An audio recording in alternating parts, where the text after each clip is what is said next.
आप देख रहे हैं जनता मंच।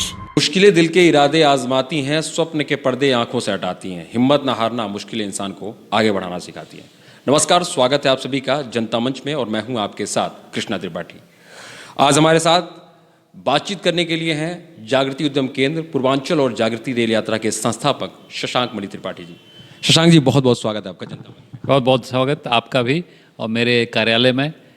मैं उत्सुक हूं आप लोगों से बात करने के लिए। पहला सवाल ये है कि ये जागृति यात्रा है, ये पहले ख्यालात कहाँ से आया और शुरू कहा आपने कभी? देखिए, जागृति यात्रा का ख्यालात देवरिया में ही उपजे। एक बहुत विशालकाय वटवृक्ष के नीचे मुझे आया जब मैं बचपन में था, और जब हमारी 50वीं वर्षगांठ थी देश की, तो मैंने एक यात्रा निकाली, आज़ाद भारत रेल यात्रा, और उसी की प्रेरणा से करीब 15 साल पहले जागृति यात्रा की स्थापना करी 2008 में। और ये पूरे देश में भ्रमण करती है। कुछ देवरिया के इसमें घुमक्कड़ी की आभा है, और कुछ मेरे पिताजी जो आर्मी में थे वो भी घुमक्कड़ थे, मैं भी उनके साथ पूरे देश का भ्रमण किया तो उसकी भी आभा है। लेकिन अंततोगत्वा इसमें देश बनाने की एक ऊर्जा है। नवयुवकों को, नवयुवतियों को हम लोग कैसे देश का भ्रमण करवाएं, उद्यमिता से देश को आगे बढ़ाएं। और अभी जो संपन्न हुई है, जो हमारी आज़ादी की 75वीं वर्षगांठ में हुई है, जो कि अमृतकाल की यात्रा है, वो बहुत अच्छी रही, बहुत अच्छी तरह हम लोगों ने संपन्न किया। चलिए, अब थोड़ी बात करते हैं रोजगार की, क्योंकि आपने अपने कई बच्चे आपसे प्रेरित हैं, इस यात्रा में सम्मिलित भी होते हैं। तो सवाल यह है कि आपने अपने लोकल क्षेत्र में रोजगार के लिए क्या कुछ किया है? देखिए, मेरी सोच ये है कि देवरिया, कुशीनगर और इसके इर्द गिर्द के जो ज़िले हैं उसमें बहुत एक बड़ा विकट समस्या है, क्योंकि यहाँ के जो लोग हैं वो यहाँ पर रोज़गार नहीं पाते हैं तो बाहर चले जाते हैं, और बाहर निम्न कोटि के वो लोग का मतलब जॉब करते हैं, चपरासी का है या टैक्सी ड्राइवर का है।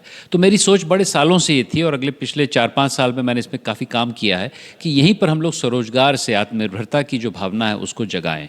उसके लिए हम लोगों ने लगभग 100 उद्यमी खड़े किए हैं। उसके 1-2 उदाहरण आपको देता हूँ। आप जानते हैं बैतालपुर में राहुल मणि जी ने 220 लोगों का कॉल सेंटर खड़ा किया है। उनका हम लोगों ने बहुत भरपूर समर्थन किया था पहले, बल्कि कॉल सेंटर को लाने का श्रेय लगभग जागृति को ही जाता है। और आज की तारीख में 220 लोग 15,000 रुपये या 12,000 रुपये बैतालपुर में कमा रहे हैं, ये कोई मामूली बात नहीं है। इसी के साथ साथ जैसे व्यंजनम एक हम लोगों ने कंपनी खड़ी करी महिलाओं के लिए, जो कि अचार बनाने की प्रक्रिया कर रही है। हम लोग बनाना में बहुत काम कर रहे हैं। तो इस प्रकार से अनेक एग्रो प्रोसेसिंग से, हस्तशिल्प कला से जुड़े हुए चीज़ें हम लोग कर रहे हैं। टूरिज़्म में कर रहे हैं, कुछ डिजिटल कर रहे हैं जैसे कि कॉल सेंटर है। तो मेरी ये सोच है कि यहाँ पर प्रतिभाएं अनेक हैं, उसको उजागर करने के लिए हम लोग जामवंत का किरदार निभा रहे हैं। हनुमान बहुत हैं यहाँ पर, और मेरा पूरा विश्वास है कि जो जागृति उद्यम केंद्र खड़ा हो रहा है उसके होते होते अगले 10 साल में यहाँ पर बहुत प्रतिभाएं निकलेंगी, बहुत उद्यम खड़े होंगे। हो सकता है बाहर से भी निवेश आना शुरू हो जाए। यही मेरी कल्पना है, यही मेरा संकल्प है। थोड़ी सी राजनीति बात करेंगे, क्योंकि आपके पिताजी देवरिया से सांसद भी रहे हैं और लेफ्टिनेंट जनरल। तो राजनीति के क्षेत्र में अगर आपकी बात की जाए तो कितनी रुचि है और कितना आपको लगता है कि राजनीति में आना आपका सही है? नहीं, भरपूर रुचि है। मैं तन्मय हूँ, और आज की तारीख में लगभग जो मेरे परिवार का एक ब्रांड है, जो कि एक ईमानदार ब्रांड है, वो उन्होंने बनाया है, लेकिन उसके ऊपर एक आधुनिक राजनीतिक इमारत खड़ा कर रहा हूँ यहाँ पर देवरिया में।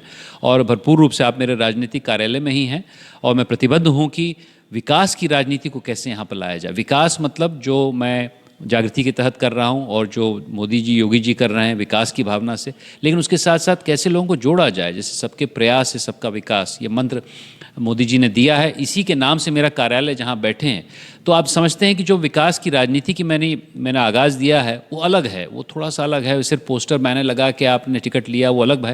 मैं चाहता हूँ कि धरातल पे काम किया जाए, लोगों को उजागर किया जाए, महिलाओं को साथ जोड़ा जाए, युवाओं को साथ जोड़ा जाए, अन्य लोगों को, किसानों को साथ जोड़ा जाए। तो इस प्रकार की सोच जिसमें सबके प्रयास से सबको साथ जोड़ के हम लोग आगे विकास की राजनीति करें, यही मेरा लक्ष्य है। मेरा पूरा विश्वास है कि इसमें मैं सफल होऊंगा। चलिए, बात करते हैं। 19 लोकसभा चुनाव था, तो जो आपके समर्थक थे, सोशल मीडिया पे काफ़ी तस्वीरें भी वायरल हो रही थी लोकसभा को लेकर कि अगर लोकसभा की टिकट मिलता है तो शशांक मणि तो काफ़ी विकास होगा। बहुत सारी चीज़ें उस समय वायरल भी चल रही थी, और मुझे लग रहा है कि आज भी आपके जो चाहने वाले हैं, जो आपके समर्थक हैं, जो आपसे प्रेरित हैं, वो लोकसभा सदस्य के रूप में आपको देखना चाहते हैं। इस बारे में क्या कहना चाहेंगे? नहीं, देखिए, मेरी सोच ये है कि मैं निष्काम कर्म से अपने क्षेत्र में विकास की राजनीति को लाना चाहता हूँ।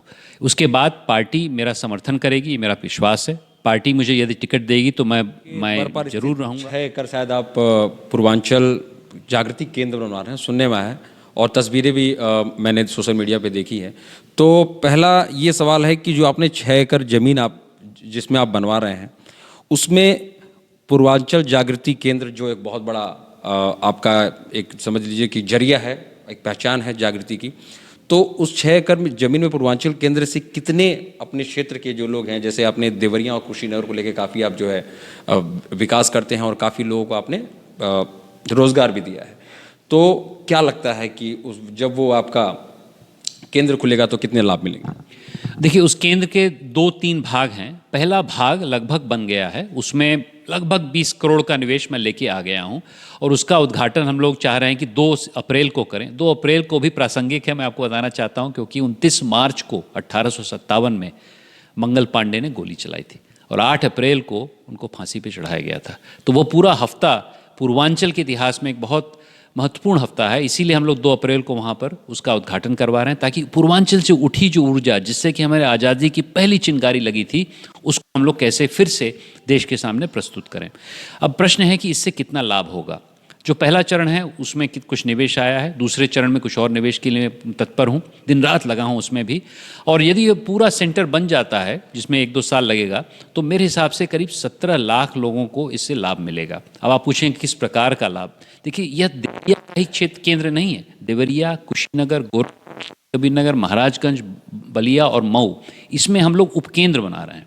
उपकेंद्र में हम लोग एक उद्यम कोर और उद्यम मित्र रख रहे हैं, जो कि लोगों की सहायता करेंगे उस क्षेत्र में।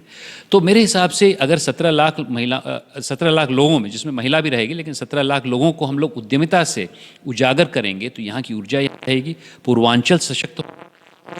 पांडे पूर्वांचल की नहीं थी, तो अगर लक्ष्मीबाई मंगल नई क्रांति यहां से आएगी, उसका नाम ही मैंने बरगद क्रांति रख दिया है, क्योंकि बरगद का विशाल का पेड़ है उस 6 एकड़ की जमीन में। तो यह बरगद क्रांति देवरिया, कुशीनगर को ही नहीं, पूर्वांचल, उत्तर प्रदेश और पूरे देश में फैलेगी। और मेरा ये विचार है कि अगले 10 साल में, यदि भगवान की कृपा से और कुछ और लोगों की कृपा से, सौजन्य से, मैं कन्याकुमारी, गंजाम, नागपुर और मुंबई में भी एक केंद्र बनाऊं, तब बरगद क्रांति पूरे देश में फैलेगी और से होगी। लॉकडाउन से पूरा देश जूझ रहा था, ऐसे में लोगों को बहुत ही मुश्किल और दिक्कतों का सामना करना पड़ रहा था। ऐसे में आपकी तस्वीरें सोशल मीडिया पे कुछ वायरल भी हो रही थी, तो कैसा वो समय रहा और किस तरीके से अपना योगदान दिया?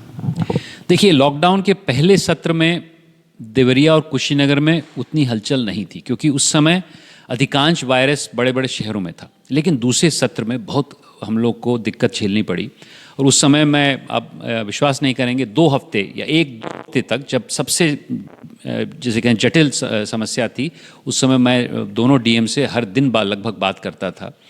तो देखिए, उसमें 2 चीज़ें करी। एक तो तत्कालीन राहत, उसके 1-2 उदाहरण देता हूँ। जैसे कि उस समय ऐसा था कि आपको विश्वास नहीं होगा कि लाशें आ रही थीं, लेकिन ड्राइवर नहीं थे।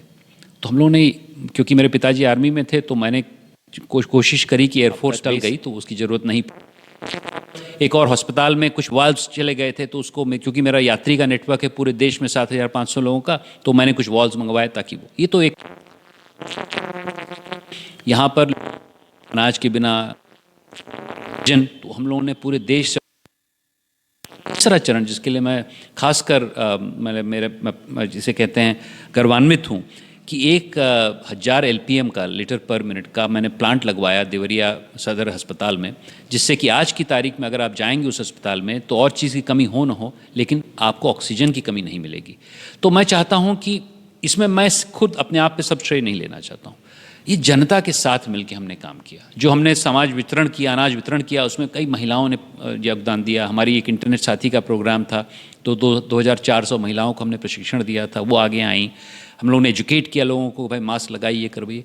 तो इसमें देखिए, सबके साथ और सबके विकास की भावना, जो जिसके नाम से यह ऑफिस जिसमें बैठे हैं, सबके प्रयास से सबका विकास हो, वही भावना, वही तंत्र, वही फॉर्मूला हम लोग कोविड के दौरान लाए थे। तो सब ने मेहनत की, मैंने भी मेहनत की, ऐसा नहीं कि मैंने नहीं की, लेकिन औरों ने भी मेहनत की। डीएम साहब ने मेहनत की, औरों ने लोगों ने मेहनत की, तभी जाके इस आपदा से, इस बला टली।